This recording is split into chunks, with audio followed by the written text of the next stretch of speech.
Cet après-midi, vous allez vivre la deuxième étape du parcours de formation des 25 000 cadres supérieurs de l'État. Ce matin, vous avez vécu l'étape 1 avec l'atelier de sensibilisation aux enjeux. Cet après-midi, on va plutôt se focaliser sur les leviers d'action.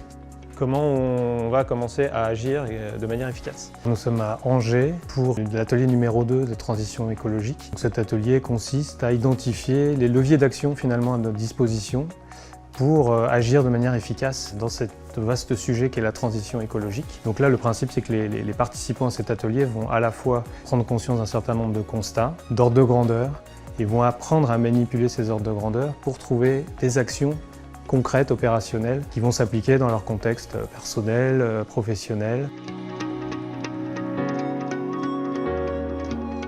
Cette formation permet effectivement d'accéder à des informations, des données qui, au fond, permettent de lutter contre un certain nombre de préjugés que l'on a ou d'informations fausses. Et la vision macro en fait, que l'on a, associée à une vision plus précise et concrète, permettent effectivement d'avoir en tête un certain nombre d'éléments, d'informations, de données et d'enjeux qu'on n'a pas forcément en lisant la presse ou en regardant les médias. Puisqu'il y a une dimension importante dans l'atelier qui est celle des émotions, des ressentis, et prendre conscience aussi de la potentielle désirabilité finalement qu'il y a dans cette transition-là. On parlerait d'une adaptation de l'offre à l'heure actuelle, de ce qui nous est proposé.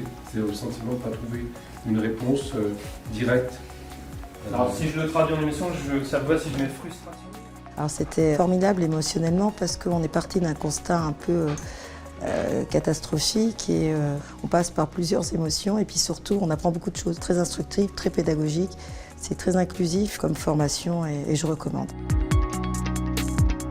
Je pense que je vais garder de l'atelier un certain nombre de chiffres clés qui sont assez parlants sur les effets et les objectifs à atteindre et les gains qu'on peut faire. Je vais aussi, je pense, pouvoir travailler un peu sur le côté état exemplaire pour permettre de montrer qu'il y a des choses de possibles en interne.